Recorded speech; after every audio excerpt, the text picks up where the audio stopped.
आज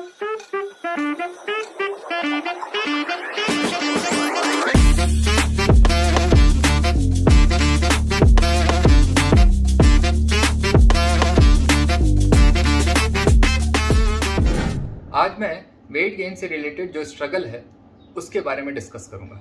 यानी लोग ये कहते हैं कि सर हम सब कुछ खाते हैं पर हमारा वेट गेन नहीं होता है, और इसके साथ ही साथ बीएमआई स्केल यानी बॉडी मास इंडेक्स स्केल के बारे में भी बताऊंगा और उसके कुछ लिमिटेशंस के बारे में बताऊंगा। और क्योंकि ये वीडियो काफ़ी इंटरेस्टिंग होने वाला है, सो आप सभी इस वीडियो के आखिरी तक बने रहें। वीडियो को लाइक करें, शेयर करें, चैनल को सब्सक्राइब करें और बेल आइकन को हिट करें। तो क्या है ये body mass index scale? Body mass index scale एक रफ आइडिया हमें देता है कि हमारा बॉडी वेट आइडियल रेंज में है कि नहीं। हम इसे कैलकुलेट करते हैं body weight in KG divided by height in metre का स्क्वायर का रेशियो से, और जो भी वैल्यू आता है उसे हम फिर देखते हैं कि हम अंडर वेट हैं, normal body weight, over weight, obese किस कैटेगरी में है।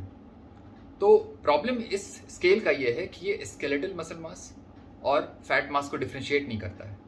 अब जैसे मैं आपको एक एग्जांपल देता हूँ इसको बेटर वे में समझने के लिए। जैसे मेरी हाइट है 6 फीट और बॉडी वेट है 82 kg।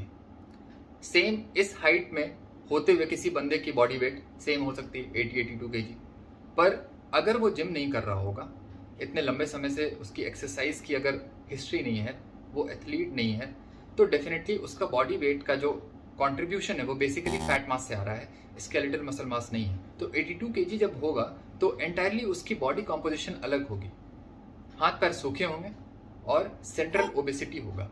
तो उनका जो मोस्ट ऑफ द वेट है वो रिलेटिवली फैट मास की वजह से है, मसल मास की वजह से नहीं है।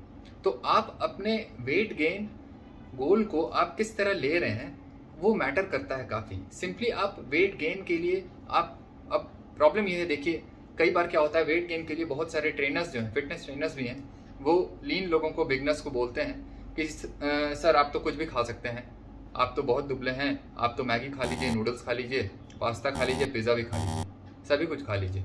लेकिन प्रॉब्लम यह है वेट गेन तो होगा समय के साथ, डेफिनेटली होगा, लेकिन वो वेट गेन किस वजह से होगा? फैट मास गेन होगा बेसिकली।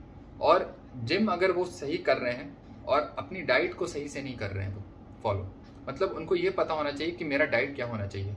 आपको वेट लूज करना है या गेन करना है, आपको डाइट पे फोकस करना ही पड़ेगा। आप कुछ भी नहीं खा सकते हैं, चाहे वो वेट गेन हो या वेट लॉस हो। और most of the Asian population जो नॉर्मल बॉडी वेट रेंज में आते हैं वो एक्चुअली मेटाबॉलिकली सिक है, मतलब बॉडी वेट उनका सही है हाइट के अकॉर्डिंग, पर वो पेट से हैं। और अगर आपका body weight ideal body weight range में होने के बाद भी बीएमआई स्केल पे अगर आपके पास पेट है तो डेफिनेटली आपको वो कम करना ही है, और एट द सेम टाइम आपको स्केलेटल मसल मास को भी बढ़ाना है, क्योंकि मेटाबॉलिक हेल्थ आपका स्केलेटल मसल मास से आता है, फैट लॉस से नहीं आएगा सिर्फ। एट द सेम टाइम आपको स्केलेटल मसल मास भी बढ़ाना पड़ेगा। बीएमआई स्केल पे आप नॉर्मल बॉडी वेट रेंज में है, इसका ये मतलब नहीं है कि आप सही हैं, आपका बॉडी कॉम्पोजिशन सही है, आपके पास पेट तो है ही ना, बॉडी वेट आपका डेफिनेटली नॉर्मल है बीएमआई स्केल के अकॉर्डिंग। वो स्केल एक्चुअली जो सही मैं नहीं मानता हूँ हेल्थ को एसेस करने में और बॉडी कॉम्पोजिशन को एसेस करने के लिए। तो डेफिनेटली आपको काम करना है, फैट मास को घटाना है, सेंट्रल ओबेसिटी को ठीक करना है, स्केलेटल मास को बढ़ाना है। फैट घटाएंगे, मसल बढ़ाएंगे, उसके बावजूद भी आप बॉडी वेट आपका नॉर्मल बॉडी वेट हो सकता है और बीएमआई स्केल पे आप नॉर्मल हो सकते हैं। अब कुछ लोग बोलेंगे सर मेरा तो बॉडी वेट नॉर्मल है बीएमआई स्केल पे, अगर मैं पेट घटाऊंगा तो अंडर वेट हो जाऊंगा। तो मैं बोलता हूँ अंडर वेट ही हो जाइए आप, क्योंकि बीएमआई स्केल पे आपको बॉडी वेट ट्रैक नहीं करना है, आपको देखना है कि मेरे पास पेट है या नहीं। अगर आपके पास पेट है, सेंट्रल ओबेसिटी है, तो डेफिनेटली उसे आपको करेक्ट करना है। उसके बाद अगर आप अंडर वेट भी हो जा रहे हैं तो वो फार बेटर सिचुएशन होगा कि आप सेंट्रल ओबेसिटी के साथ नॉर्मल बॉडी वेट में रहें, रेंज में रहें। तो आप अगर अंडर वेट हो जा रहे हैं तो आप स्केलेटल मसल मास को बढ़ाइए, आप एक्सरसाइज करिए, जिम करिए, किसी तरह के स्पोर्ट्स करिए। तो आप अगर फिजिकल एक्टिविटी में खुद को इंगेज करेंगे तो डेफिनेटली आपका मसल मास बढ़ेगा और साथ ही साथ फैट मास कम होगा, और आप उसके बाद भी आप बीएमआई स्केल पे आप नॉर्मल बॉडी वेट रेंज को अचीव कर सकते हैं। तो आपको खुद ही समझना है कि मेरा आइडियल बॉडी वेट एक हेल्दी बॉडी को रिफ्लेक्ट कर रहा है कि नहीं। क्योंकि जब तक किसी के पास सेंट्रल ओबेसिटी होगा वो कभी भी हेल्दी नहीं हो सकता है मेटाबॉलिकली। ये फैक्ट है, ये ट्रुथ है। आप इससे जितना दूर जाएंगे आप उतना ज़्यादा बीमार होंगे और खुद को कभी भी करेक्ट नहीं कर पाएंगे।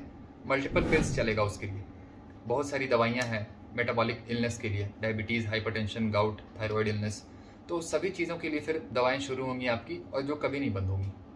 तो आपको समझना है हेल्थ को कि हम हेल्थ को ऑप्टिमाइज हम कैसे कर सकते हैं, मेटाबॉलिक हेल्थ को हम कैसे ऑप्टिमाइज कर सकते हैं। तो ये मेटाबॉलिक सिकनेस, मेटाबॉलिक इलनेस जो है वो एक्सेसिव बॉडी फैट या फिर एक्सेसिव विसरल फैट का नहीं है। उसके रिस्पेक्ट में आपके पास क्योंकि स्केलेटल मसल मास बहुत कम है तो आपकी बॉडी जो है विसरल फैट से एक्चुअली क्या होता है, प्रो इन्फ्लेमेटरी साइटोकाइंस रिलीज होते हैं। मतलब कंटिन्यूसली आपका इम्यून सिस्टम एक्टिव रहता है और वो क्रॉनिक इन्फ्लेमेशन पैदा करता है बॉडी में, और जिसकी वजह से आपको मेटाबॉलिक सिकनेस होता है। सारी लाइफस्टाइल डिजीजेज जो है वो क्रॉनिक इन्फ्लेमेटरी स्टेट है, क्रॉनिक इन्फ्लेमेशन से हो रहा है, और उसको आप न्यूट्रलाइज कर सकते हैं स्केलेटल मसल मास को बढ़ा करके।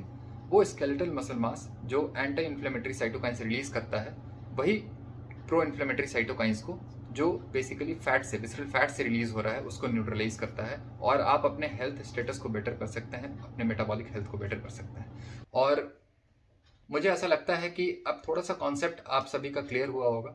ऐसे बहुत सारे इंटरेस्टिंग वीडियोस के लिए आप मेरे साथ बने रहें, सपोर्ट करते रहें, प्यार करते रहें। मैं बहुत सारे वीडियोस ऐसे शेयर करता रहूँगा, और किसी भी टॉपिक से रिलेटेड आपको अगर कोई कन्फ्यूजन है तो आप कमेंट सेक्शन में आप कमेंट करें, और ताकि मैं उससे रिलेटेड वीडियोस आने वाले समय में बना सकूं और आप लोगों का कन्फ्यूजन जो है मैं दूर करता रहूं। Thank you.